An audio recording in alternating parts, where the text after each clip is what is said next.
সহ্য শক্তি কাকে বলে সেটা মীন রাশির মানুষকে না দেখলে বোঝা যায় না। এদের মতো সহ্য শক্তি অপর কোনো মানুষের নেই।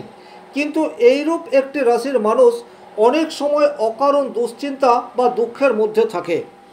নমস্কার, আরও একটি নতুন জ্যোতিষ আলোচনায় আমি বিশ্বজিৎ আপনাদের সাথে রয়েছে। আজকে যে বিষয়টি আপনাদের সামনে পরিষ্কার তুলে ধরার চেষ্টা করব, সেই বিষয়টি হচ্ছে মীন রাশির 10টি মারাত্মক ভুল এবং তার সহজ সমাধান। আপনি যদি মীন রাশির জাতক জাতিকা হয়ে থাকেন, কমপ্লিট ভিডিওটি দেখলে আশা করি আপনার উপকারে আসবে। মূল আলোচনায় আসার আগে আপনাদের কাছে ছোট্ট একটা অনুরোধ, চ্যানেলে নতুন হয়ে থাকলে চ্যানেলটিকে সাবস্ক্রাইব করে পাশে থাকা অল নোটিফিকেশান বেল আইকনটি প্রেস করে দিন এবং ভিডিওটি ভালো লাগলে লাইক করার সাথে সাথে বেশি বেশি করে শেয়ার করে দেবেন। চলে আসছে মূল আলোচনায়। মীন রাশির সবচেয়ে মারাত্মক যেটি ভুল সেটি হচ্ছে যে কোনো সিদ্ধান্ত আবেগ তাড়িত হয়ে নেওয়া। আমাদের জীবনে বারবার বিশেষ পরিস্থিতির সম্মুখীন হতে হয়। সবসময় পরিস্থিতি আমাদের অনুকূলে থাকে না। কখনো কখনো কঠোর সিদ্ধান্ত নেওয়ার প্রয়োজনীয়তা তৈরি হয়ে যায়। আর এইরূপ পরিস্থিতিতে মীন রাশি বাস্তবতাকে উপেক্ষা করে নিজের মনের কথাই শুনে চলে, যার ফলে নিজের সমস্যা সেটি অনেকাংশে বৃদ্ধি হয়ে যায়। 2 নম্বর যে ভুল সেটি হচ্ছে এরা বাস্তবকে উপেক্ষা করে বাঁচতে চায়। দেখুন, বাস্তবকে উপেক্ষা করে বাঁচা সেটি কিন্তু অসম্ভব। আপনার কাছে যে পরিস্থিতি তৈরি হয়েছে সেই পরিস্থিতিকে মোকাবেলা করতে হবে, কিন্তু মীন রাশির মানুষ সেই পরিস্থিতিটাকে ইগনোর করার রাস্তায় হাঁটে। তাতে সাময়িক কিছু সুবিধা পাওয়া গেলেও দীর্ঘকালীন প্রবলেম সেটি কিন্তু তৈরি হয়েই থাকে, যার ফলে মীন রাশির জাতক জাতিকাদের একটি সমস্যা থেকে বেরিয়ে আসতে অনেক বেশি সময় ব্যয় হয়ে যায়। 3 নম্বর যে নেগেটিভ দিক মীন রাশির মধ্যে দেখতে পাওয়া যায় সেটি হচ্ছে আত্মত্যাগের প্রবণতা। দেখুন, মীন রাশি সবসময়ই নিজের ভুল খুঁজে বেড়ায়। এমন একটা পরিস্থিতি তৈরি হয়ে রয়েছে যেখানে হয়তোবা আপনার কোনো দোষ বা ত্রুটি নেই, কিন্তু তা সত্ত্বেও আপনি নিজেকেই অপরাধী মনে করতে পারেন। এটি কিন্তু মীন রাশির সবচেয়ে বেশি দুর্বল জায়গা। 4 নম্বর যে নেগেটিভ দিক মীন রাশির মধ্যে দেখতে পাওয়া যায় সেটি হচ্ছে চরম সিদ্ধান্তহীনতা। কোনো একটি ডিসিশন সেটি একবারে মীন রাশি নিতে পারে না। যে কোনো ডিসিশন নেওয়ার আগে হ্যাঁ এবং না এই দুটির দোলাচলে সর্বক্ষণ থেকে যায়, যার ফলে সিদ্ধান্ত নেওয়ার ক্ষেত্রে অনেক বেশি সময় সেটা ব্যয় হয়ে যায়। সামনে আসা সুযোগ সেই অর্থে কাজে লাগানো যায় না। 5 নম্বর যে নেগেটিভ দিক রয়েছে সেটি হচ্ছে বাস্তবকে রূপকথা মনে করা। অর্থাৎ আপনার সামনে যখন কোনো কঠিন পরিস্থিতি এসে পড়ে তখন আপনি কল্পনার জগতে চিন্তা করেন আপনি হয়তোবা সিনেমা দেখছেন বা আপনি কোনো সিরিয়াল দেখছেন, এটা আপনার সাথে ঘটছে না। এইরূপ ভেবে নিজের মনকে সন্তুষ্ট করার মিথ্যা চেষ্টা, এটি কিন্তু মীন রাশির জাতক জাতিকাদের মধ্যে হামেশাই দেখতে পাওয়া যায়। তার ফলে সমস্যার সমাধান সেটি তো হয় না বা হওয়ার কথাও নয়, আর মীন রাশি নিজের গহন অন্ধকারের পথে ক্রমশ তলিয়ে যেতে থাকে। 6 নম্বর যে নেগেটিভ দিক মীন রাশির মধ্যে দেখতে পাওয়া যায় সেটি হচ্ছে আত্মবিশ্বাসের চরম অভাব। কনফিডেন্স দরকার। সেলফ কনফিডেন্স যদি বুস্ট করা না যায় সেক্ষেত্রে আপনি কোনো কাজে সফলতা লাভ করতে পারবেন না। কিন্তু মীন রাশির মানুষের মধ্যে আত্মবিশ্বাসের চরম অভাব সেটি কিন্তু দেখতে পাওয়া যায়। আপনি কোনো একটা কাজ খুব ভালোভাবে করতে পারেন, আপনার মধ্যে চরম একটা স্কিল রয়েছে এবং সেই স্কিলকে কাজে লাগানোর ক্ষমতা সেটি আপনার 100% রয়েছে, তবু মনের মধ্যে অযথা কাল্পনিক ভয় সেটি কিন্তু মীন রাশির মধ্যে দেখতে পাওয়া যায়। 7 নম্বর যে নেগেটিভ বা ভুল মীন রাশির মানুষের মধ্যে দেখতে পাওয়া যায় সেটি হচ্ছে ভুল মানুষের প্রতি একটা টান। অর্থাৎ সহজেই কোনো একটি মানুষকে এই রাশির জাতক জাতিকারা বিশ্বাস করে ফেলে এবং বিশ্বাস করার আগে যাচাই করার প্রয়োজনীয়তা রয়েছে সেটি মানতেই চায় না মীন রাশির জাতক জাতিকা, যার ফলে এরা কিন্তু ভুল মানুষের সংস্পর্শে চলে আসে এবং নিজের জীবনে একটার পর একটা ভুল সিদ্ধান্ত ক্রমশ নিতে থাকে। 8 নম্বর যে নেগেটিভ জায়গাটি এদের মধ্যে রয়েছে সেটি হচ্ছে কোনো একটি রিলেশন থেকে এরা বেরিয়ে আসতে পারে না। দেখুন, আমাদের প্রত্যেকের জীবনে ভালো সময় খারাপ সময় এটা আসবেই। মীন রাশির মানুষ একবার যদি কাউকে ভালোবাসে বা বিশ্বাস করে নেয়, তাহলে সেই মানুষটি তাকে ব্যবহার করলেও বা তার ক্ষতি করলেও সেই মানুষটিকে কিছুতেই ভুলতে পারে না।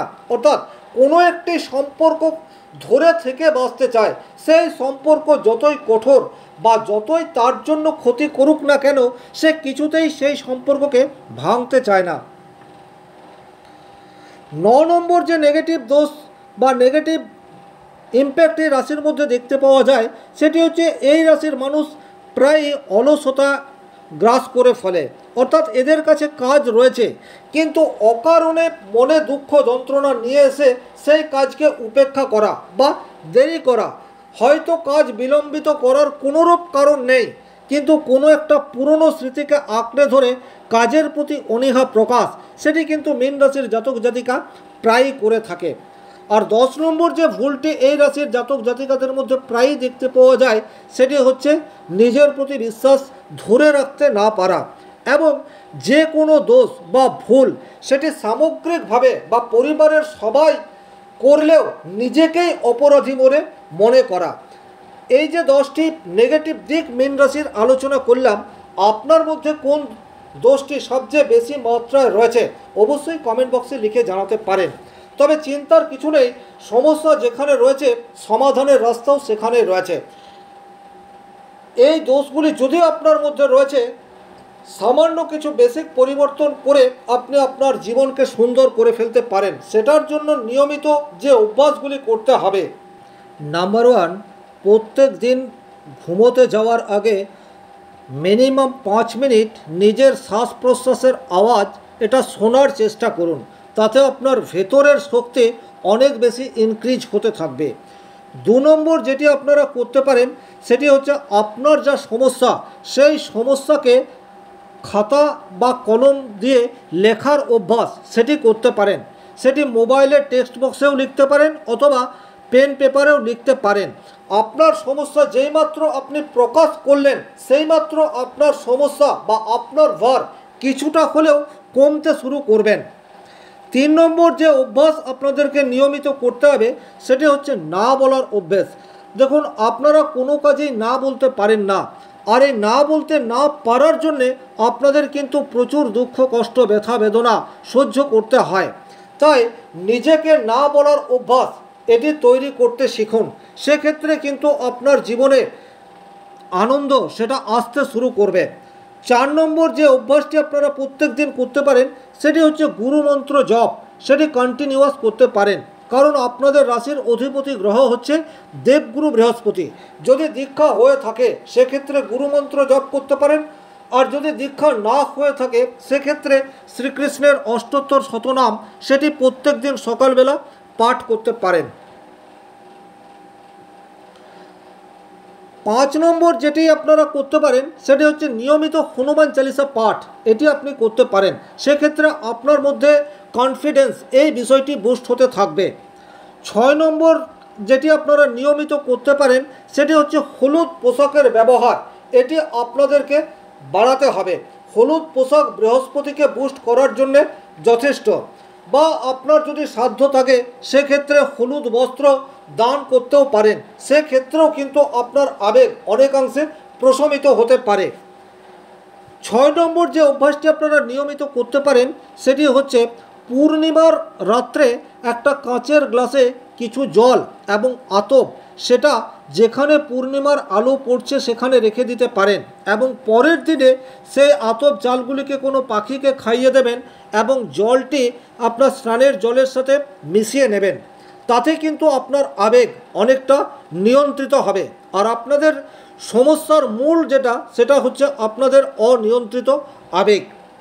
7 নম্বর যে অভ্যাসটি আপনারা নিয়মিত করতে পারেন, সেটি হচ্ছে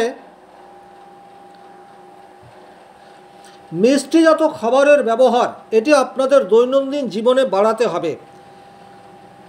মিষ্টিজাত খাবার খেলে সেটাও কিন্তু আপনাদের আবেগ প্রশমিত করার ক্ষেত্রে অনেকটাই পজিটিভ রেজাল্ট নিয়ে আসতে পারে। 8 নম্বর যে কাজটি আপনারা নিয়মিত করতে পারেন, সেটি হচ্ছে প্রত্যেক দিন সকালবেলা অর্থাৎ সূর্য ওঠার আগেই ঘুম থেকে উঠে সূর্য প্রণাম নিয়মিতভাবে করতে পারেন। সূর্যকে যদি আপনারা বুস্ট করতে পারেন সেটাও কিন্তু আত্মবিশ্বাস বৃদ্ধিতে সহায়ক হতে পারে।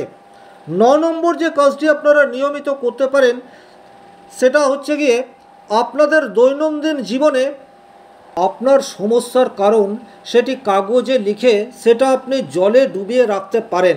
সেক্ষেত্রেও কিন্তু মনের মধ্যে চাপ এটি অনেকাংশে কমতে শুরু করবে। 10 নম্বর যে কাজটি আপনারা প্রত্যেক দিন করতে পারেন সেটি হচ্ছে যে বুধবার দিন বুধ দেবের বীজ মন্ত্র এটা আপনারা জপ করতে পারেন, অথবা গণেশজির বীজ মন্ত্র সেটা জপ করতে পারেন, বা খালি পায়ে ঘাসের উপর সামান্য মর্নিং ওয়াক যেখানে শিশির বিন্দু রয়েছে সেখানে হাঁটার অভ্যাস সেটিও করতে পারেন। এই অভ্যাসগুলি যদি আপনি প্রত্যেক দিন ফলো করতে পারেন সেক্ষেত্রে আস্তে আস্তে আপনার সমস্যা থেকে আপনি বেরিয়ে আসতে পারবেন। এই আশা রেখে আজকের ভিডিও এখানেই শেষ করছি। ভালো থাকুন, সুস্থ থাকুন, ধন্যবাদ।